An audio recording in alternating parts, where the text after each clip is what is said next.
कि ध्यान की कड़ी में एक तो बता दिया गया कि उस परमात्मा के स्वरूप का ध्यान करना। परमात्मा का स्वरूप क्या है, उस पर भी विशेष रूप से चर्चा की गई। कैसे ध्यान करना है, क्यों ध्यान करना है, भी बता दिया गया, जिससे आपका जन्म जन्मांतर का जो पापक्रम है, मैल है, वो क्षीण हो, उसका ध्यान हमें नित्य करना चाहिए। दूसरा एक विधि बता दिया गया कि मंत्र का केवल जाप करते हो, किसी भी सुंदर आसन पर बैठ करके केवल जाप में लगे रहो। 10 मिनट, 15 मिनट, 20 मिनट, आधा घंटा, जितना देर बैठ सकते हो, कुर्सी पर ही बैठ सकते हो। जिनकी कमर नहीं अपने काबू में है, घुटने नहीं बैठ सकते जमीन पर, कुर्सी पर बैठ के करना चाहिए। तीसरा, किसी भी एक चक्र पर ध्यान करो।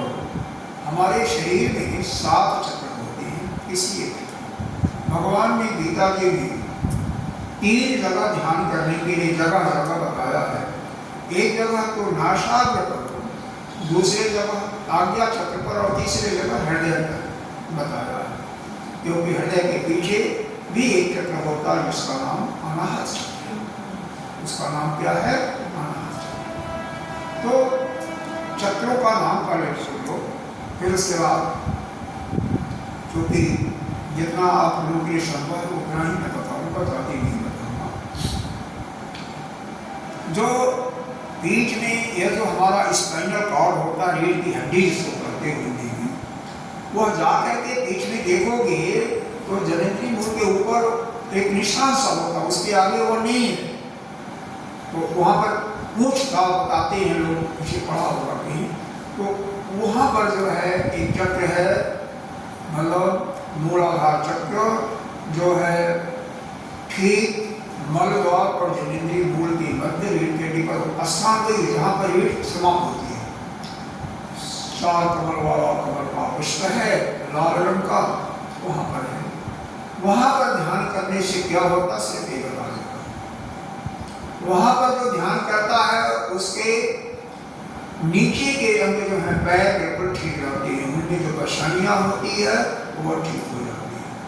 पृथ्वी तत्व है, इसलिए शरीर की हड्डियाँ भी मजबूत होती हैं। देवता वहाँ का ब्रह्मा है, इतना ही समझो। बीज मंत्र वहाँ का लं है, लं का उच्चारण करते हैं। उसके बाद ऊपर आते हैं, शरीर की हड्डी का ही 7वां चक्र है। दूसरा चक्र है आपका, जिसको कहते हैं, यह जो जननेंद्रिय मूल है ठीक उसके पीछे रीढ़ की हड्डी का स्वादिष्ठान चक्र नाम है। तब तो उसका जल है।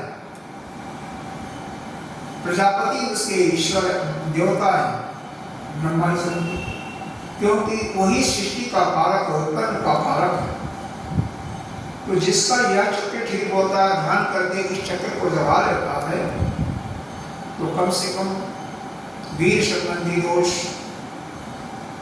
यूरिन मूत्र संबंधी दोष, रक्त संबंधी दोष, यह दूर हो जाती है। माताओं का जो मासिक धर्म में अनियमितता होता है वो भी उसमें लाभ होता है। तीसरा, नाभि के ठीक पीछे रीढ़ की हड्डी पर चक्र है, यहाँ पर 10 कमल के पुष्प हैं, पीले रंग के, यहाँ का देवता विष्णु है।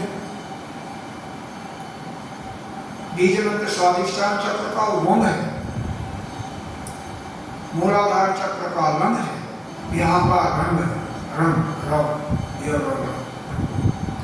यहाँ पर जो ध्यान करके इसको जगा लेता है, उसका पाचन शक्ति, लीवर, पैंक्रियास सब ठीक हो जाते हैं, शुगर के इत्यादि बीमारियां ठीक हो जाती हैं, जो भी पेट के कारण होता है वो सब।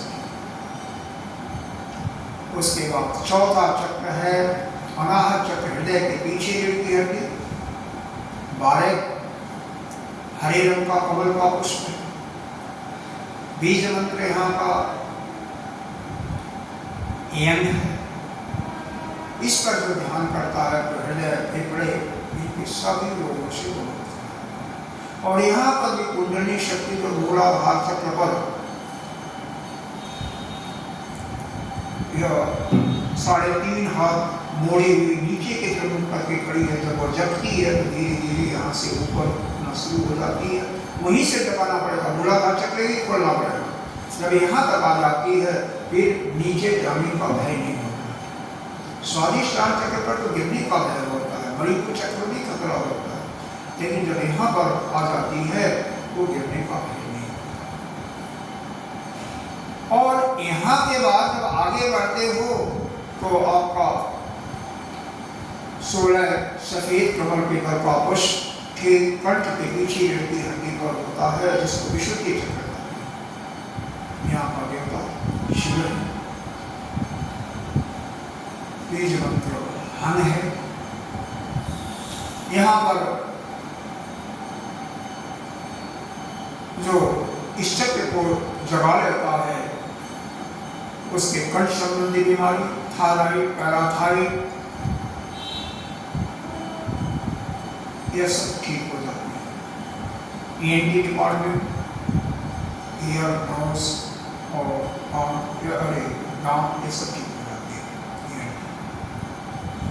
उसके बाद आज्ञा चक्र का जो है, आज्ञा चक्र जब जाता है तो उसका क्या पूछना, वह दो भवों के बीच में जो रिक्त स्थान वहाँ पर होता है। यहाँ पर बीज मंत्र ओम है। दो ही कमल के फूल हैं, उन्हीं पर ध्यान करना चाहिए। भगवान ने यहीं पर ध्यान करने के लिए बोला है।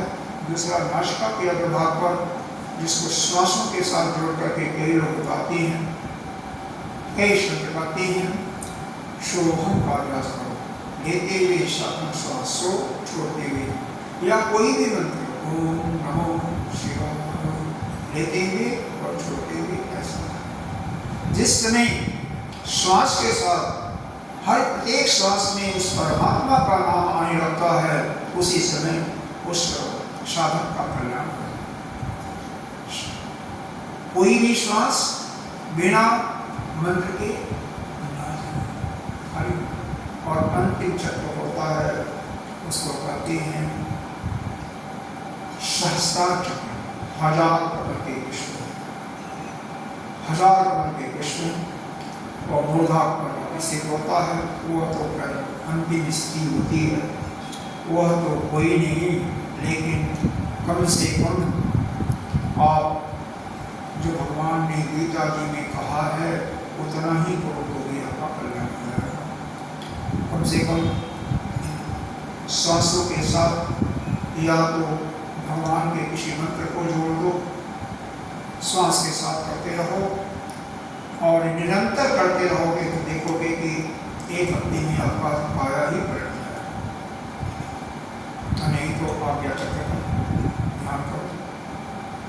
इन्हीं के साथ आगे के समाप्त होगी, एक भजन होगा और बाद में आपका आरती होगी।